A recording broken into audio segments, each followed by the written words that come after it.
So this graph is, or chart is giving us an overview of the relationship between pure substances, elements, and compounds. We talked earlier about how matter can be divided into pure substances and mixtures, and the pure substances can be divided into elements and compounds. Elements can further be subdivided into atomic elements and molecular elements. And the difference is that in an atomic element, the particles are found as atoms. In a molecular element, they're found as molecules. So these are like junior high boys, and they'll just go off to the bathroom by themselves. And this is like the junior high girls at the football game, and they're going to go off in pairs, right? Junior high girls never go to the restroom by themselves. They always take a friend.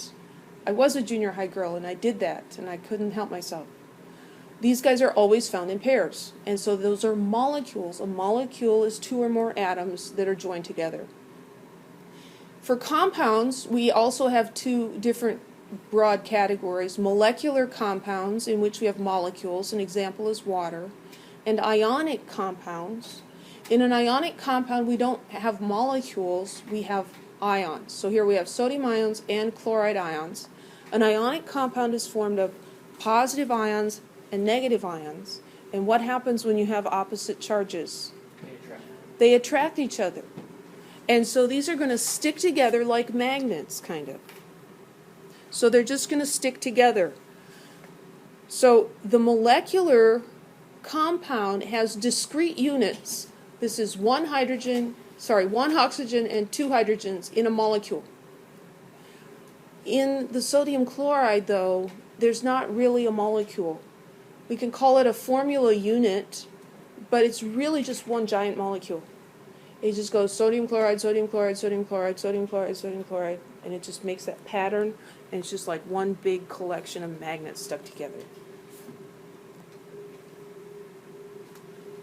So atomic elements exist as single atoms. Molecular elements exist as molecules. Diatomic, the prefix di means two.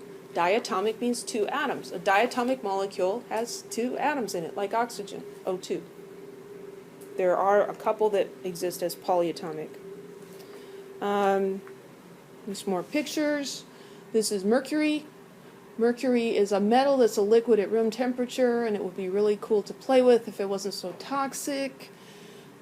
But it's really cool to look at. It's an atomic element. It's found as atoms. Chlorine gas is found as diatomic molecules.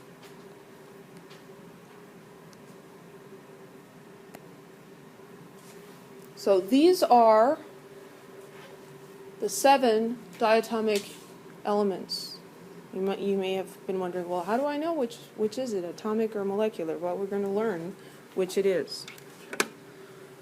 So these 7 occur as diatomic elements. And so here's the name, hydrogen, and here's the formula for that basic unit. It's H2, because it's diatomic, it's got 2 atoms.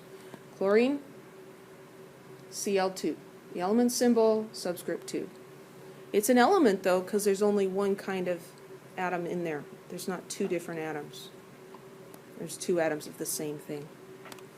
So how do you remember those guys? Well, there's different ways to remember them. My students seem to like the top sentence the best. Horses need oats for clear brown eyes. And in blue, which is a little hard to read on this overhead, is the first letter or 2 of each of those. Horse starts with H for hydrogen, N, nitrogen, O, oxygen, F, fluorine, Cl, chlorine, Br, bromine. The last one's a little bit of a stretch, eyes. Well, it sounds like iodine, okay? Horses need oats for clear brown eyes. Those are the 7. And it's important to know those 7. Okay, there's another way. If you can remember that there's 7 of them, start, oh, that's not what I wanted to do. Start here with number 7 and make a 7. Do you see how those yellow ones make a 7 there? Nitrogen, oxygen, fluorine, chlorine, bromine, iodine. But that's only 6 of them. And then here's hydrogen. He's an exception to everything. He broke away from the 7. So whichever way makes sense to you. Whenever we have one of these elements as an element by itself, it's going to be diatomic.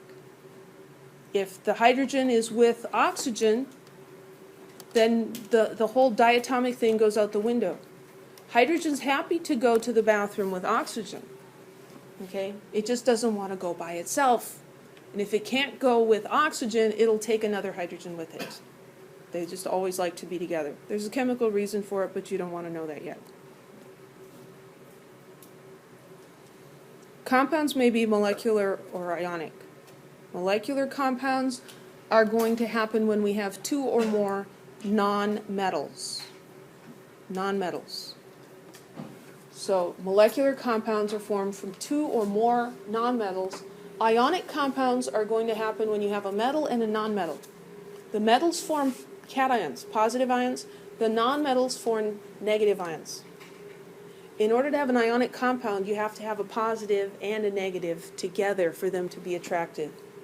You can't make an ionic compound between two metals.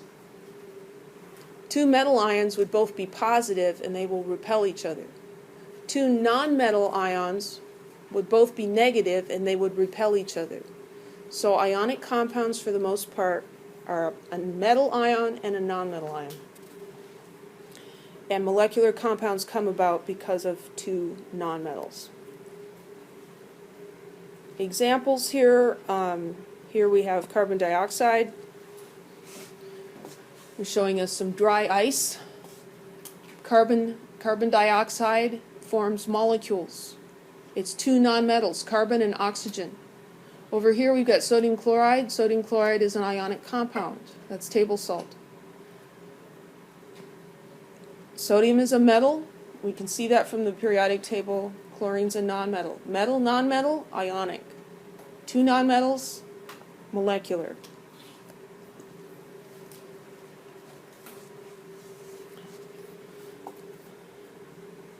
So I kind of mentioned this already. We've got a metal and nonmetal to be ionic. The basic unit is a formula unit. It's not technically a molecule. Sometimes we'll refer to it as a molecule, but it's not really a molecule. The formula unit is just the smallest combination of the different ions that you could have that will be electrically neutral. So let's classify these things. The choices are atomic element, molecular compound, or ionic compound. What's chlorine? It's a molecular element.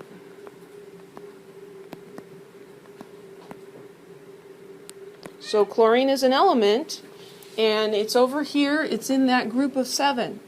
It's the clear in clear brown eyes, or it's in that 7. It's diatomic. How about NO? That is a molecular compound. It's a compound because it's got 2 capital letters. It looks like no, right? Somebody yelling, no. It's one of my favorites. 2 nonmetals, nitrogen and oxygen, both over here to the right of that stair-step line. 2 nonmetals is going to be molecular. How about AU? It's an atomic element.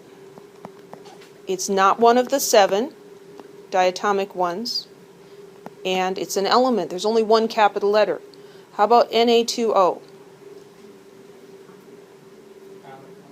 It's an ionic compound. It's a compound. Sometimes, just figure out part of it first. We've got 2 capitals, N and O. Na for sodium and O for oxygen. So it's a compound, not an element. And then we have to ask ourselves, well, is one of these a metal? Yeah, sodium's a metal and oxygen's a nonmetal. So this is ionic. How about CrCl3? Ionic compound. Again, the number of capital letters tells us it's a compound because there's 2 different elements here. Chromium is over here, kind of in the middle. It's a metal. And chlorine is over on the right side. It's a nonmetal. Metal, nonmetal is a nonmetal. Being able to do this exercise is really important for being able to name. Okay, things are really beginning to build on themselves.